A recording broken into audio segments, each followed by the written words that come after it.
Hello, this is Bernadette Brady. Right, let's go on now and look at the many other features that are actually contained here in the family module. We can do that by, firstly, let's load up the royal family, the British royal family, and use them as our guinea pigs. So this data comes with Jigsaw. So if we go to Open, scroll down, you see Royal Dat, and there they are there, British royal family and monarchs from Henry III, and we'll simply open that up. Now that's loaded that family or that data set there, but let's actually go in and have a look at the data. Here they are. Actually, it's from Henry II, and here we've got Henry II from 1154 right through to 54 members of this family, through to Prince Harry, the grandson of Queen Elizabeth II, born in 1984. Now that's a pretty large family group, and the truth is you might not want to run that and do your research on that whole group. However, this is typical. If you actually start adding all your family in, your uncles and aunts and cousins and every birth date you can find, and indeed every death date you can find. I haven't got any death dates in this file, but if you make a large collection, you can end up with a file with 54 charts in it quite easily, which you would classify as family. And it's quite good to do that. It's quite good to do one big large file, because you can turn things on and off to use this. We were talking about this in an earlier tutorial on the data. Let's do this now. This is too big for us to work with for what I want to show you. So first of all, let's turn everything off, all the records off. There they are. Now every single record is off. With them all off, we can now just turn a few on. So for example, let's just pick up the current royal family. Let's start with the Queen Mother, very influential on this family, so let's turn her on. And then go to Prince Philip, the Queen's husband. Let's turn him on. The Queen herself, of course, we can turn her on. Her sister, very substantially present in the family. Let's turn her on. Then Prince Charles, the eldest son. Let's put him in. Princess Anne. Let's put her in, the Queen's only daughter. Let's go down to the Queen's next son, Prince Andrew. Then, of course, we cannot miss out Diana, such a huge influence on the family. Let's go to the Queen's youngest son, Edward. And then, of course, the two grandchildren who are the heir to the throne, William, the eldest son of Charles, and Harry, the next son. So this is our family group of 11 charts. When you've got that and you're happy with what you've selected, simply click OK. You'll come back to this screen, but now you see you've got them loaded up and you can see it's been modified. You've altered it. You've turned things on or turned things off. Now, we can click on family here, or of course we can click on it up there, and many of you want to just click auto and go straight into the full report, which we did in the other tutorial, but we're not going to do that, obviously. We can also look at this in manual search, which we will do later on, but for the moment I want to talk to you about the display chart strips. The display chart strips was really the very first thing that Graham and I built when we were building Jigsaw, because really it's the engine room of the whole family module, and it's where you do it all one bit at a time to then see what's going on. And indeed, it was from the questions that came out of this that gave rise to the other two modules. If we click on Display Chart Scripts, what we get is the charts of our very small group we've got, just laid out one strip at a time, each one laid out on a ruler rather than a circle. We have a harmonic here, and this sets how they're laid out. This is set to the 12th harmonic, and this is 0 to 30 degrees across the bottom. So what this means is that a person's chart will be listed down depending on their number of degrees a planet is. So the Queen Mother's Venus is here, and if we look all the way down, we can see that roughly lines up with 3 or 4 degrees of a zodiac sign, whereas Prince Anne's Mars is also in a similar area, around 3 or 4 degrees of a zodiac sign. We don't know which one, but a zodiac sign. Very, very simple thing to do. Now, there's all sorts of things we can do with this screen, so let's just take it one step at a time. We can decide what we show on this screen by turning off certain display points. There we are. Now we're just left with the angles and Chiron. We can even turn off Chiron and we would just be looking at the angles. If we turn off the vertex and the nodes, then we're just looking at their crosses of matter. This is interesting. We can see the alignment between the Queen Mother, Princess Margaret, Prince Charles, a similar sort of axis. Even Prince Philip's MC sort of gets into the same number of zodiacal degrees or area, around 4, 5 or 6 or 7 degrees of a zodiac sign. Okay, if we just click on them again, just one at a time, you'll actually turn these all back on again.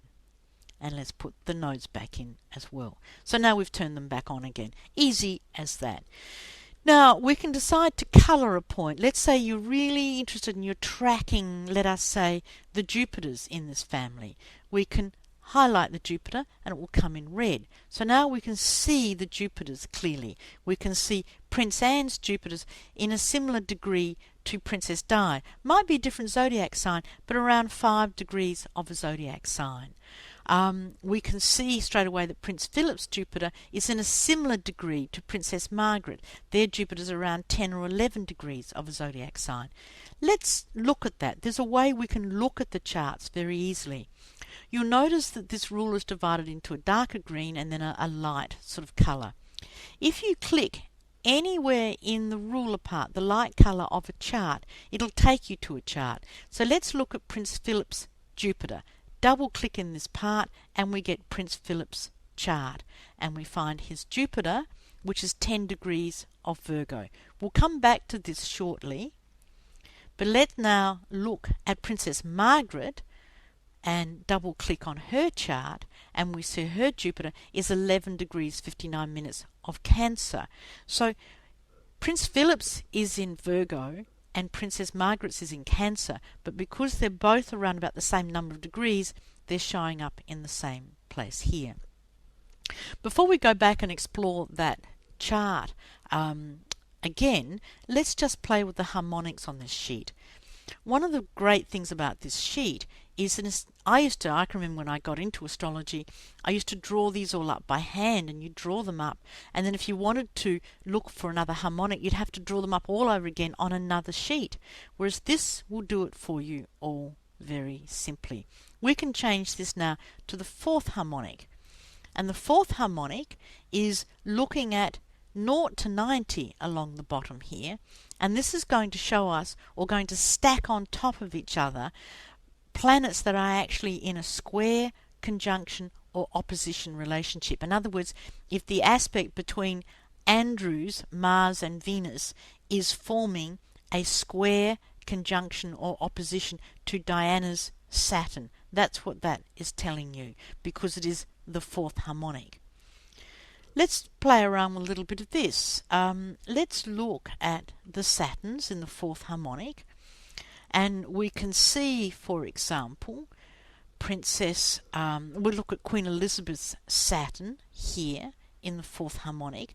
We can see it affects Princess Margaret's Sun, it affects Charles's Sun, it affects Princess Anne's Sun, it affects Princess Andrew's Moon, and it's also right on Princess Diana's Venus, Moon, Uranus little group here. Let's just look at that.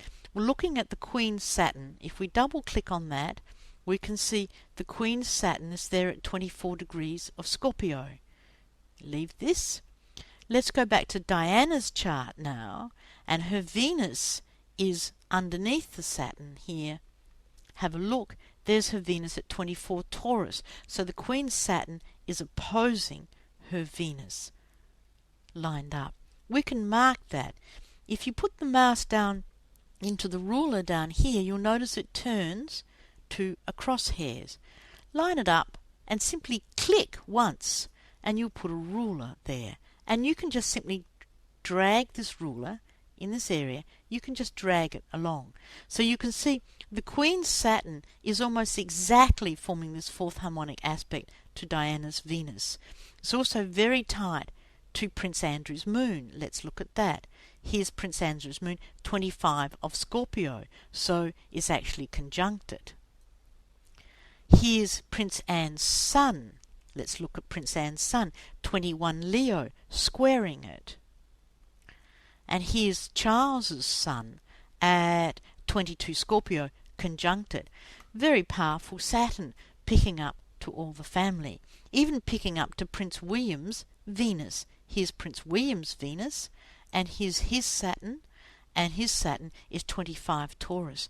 So very interesting axis there for the royal family. Prince Philip's moon, let us not forget that, 22 Leo. You can start to see it, can't you? All being fired off around the Queen's Saturn. All right, so this, you can see all sorts of interesting things start to open up for you here in terms of questions to ask and things to play with. And indeed, one of the things we've been looking at is we've been diving into charts. So here's the Queen's chart just by double clicking. Now, you would have, if you've done the rectification tutorials, you would have bumped into this screen and know what you're looking at. But this, instead of in the rectification, we will use this screen to put a person's life here. But here now, we can put all the other family members here. If I click just those that are enabled, this is the group that we have actually worked with and we have selected. If I click on one of them, I get Prince Philip's chart around the outside. And that's Queen Elizabeth to herself. I get Princess Margaret, I get Prince Charles, and so on. If we look at the whole group, we could actually scroll through and see what other English monarch had a relationship to the Queen's Saturn. Henry III had his Mars there. Let's just click down. We can see Edward III had his Neptune there. We can see that Henry IV had his Jupiter there. Richard II had his Jupiter there. Had his Saturn there, sorry. Henry V, Henry VI had his Mars there. And we can just keep clicking along here and see what we're getting. Here's bloody Queen Mary. Queen Elizabeth I, no.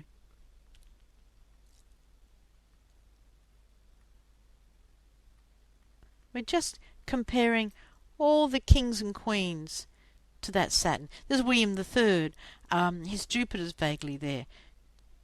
And Mary II, joint sovereign with William. Her Saturn was there. Here are the Georges now. Queen Victoria, her husband, Edward VII, Duke of Clarence, George V, and then of course we're now into the current family, her father. So there we have the Queen's father with his moon there, and so on. So that's a very simple exercise, but you can see you can actually take a family and just run it against one person's chart. We could have selected anybody else's chart and that would put Princess Margaret there, and we could do the same thing. So there's all sorts of ways you can play with this. Now we've been looking at whole points, but we can also do all of this with midpoints. If I click this here, I'm going to get all the midpoints involving the moon. There's too many midpoints to fit on the one ruler, so you do them one planet at a time. These are the midpoints of the moon. These are now the midpoints of the sun. These are the midpoints of Mercury, and so on. I've got Saturn selected, so it's picking up the Mercury-Saturn midpoints. I can change this to, say, the Neptune, and now we'll see the Mercury-Neptune midpoints. So this is another way you can explore a chart. Let's just look at the moon Plutos. Here's a string of moon Plutos. We can see, for example, Prince Philip has his moon Pluto in tight fourth harmonic relationship with the Queen's. There's one other thing we can do with this. Let's say you find something interesting like that, and you want to see if there's anything else that matches into it in the rest of the family. There's a way that you can lock these, but then change all the other planets you're looking at. So, for example, if we scroll up, we can put Philip up the top. If we click in his name, we'll make everything turn darker, and that locks that. And we'll put the Queen there as well, and we'll lock her. So now we have these two charts locked at the top. Watch what happens when we scroll back up. They reappear again. Indeed, all the 11 charts are here underneath it. Now, these are locked. We won't change them, but we can change the planets and what we're looking at in these. We can't change the harmonic because that's the template being laid down by the locked charts, but we can change what we're looking at here. Okay, first of all, let's scan through. We can see that Princess Diana had her moon Mercury there, but there's not much else lying on that line. All right, let's look for whole points. Let's turn the midpoints off, and let's see. Right, here we have Prince Charles has his moon. Prince Anne has her Venus there. You see that? So let's scroll Anne up. So she has Venus there, and we'll lock her and scroll back down again. So this is on midpoints, but this is on whole planets. And then say, oh, let's look at another midpoint. Let's look at the Jupiter. Or let's look at the Saturn midpoints. So here, have we got any Moon Saturn midpoints? Whoops, no, we've highlighted the Saturn. Let's look at the Saturn midpoints. That's what I wanted to do. And let's highlight the Moon, just for curiosity's sake. So here's the Saturn Mars. Prince Charles, Saturn Mars fits into this pattern. So we can scroll him up and lock him, and then scroll back down again. So slowly we could scan through all the different midpoints looking for what is on this line, and we could slowly build our family pattern up around this feature, and it will all be in the fourth harmonic. We could do it for any harmonic. We could slowly scan every harmonic one at a time, looking through all the midpoints and planetary combinations, looking for the patterns. And indeed, in doing this, you immediately think, gosh, I could get the computer to do this. Surely the computer can do this sort of hack work a lot easier. And indeed, that's exactly what the next step is that we're going to take. But this screen, this family group comparison sort sheet, is very important to just take a small group and just play with it to start to see what's going on. If you find something interesting, you can print it out, and you'll print out the sort sheet. So there's a lot to play with here. Take a small group and simply fiddle, and I think you'll be amazed at the combinations that you find. This is sort of like a mass synastry, giving you total control over midpoints, points, and harmonics, and dipping in and out of charts whenever you want to, and quickly looking at how everybody fits in. So there's all sorts of tools there for you to play with. When you're ready, we'll go into the next tutorial, which is actually getting the computer to help you with some of this work of searching and finding. Okay.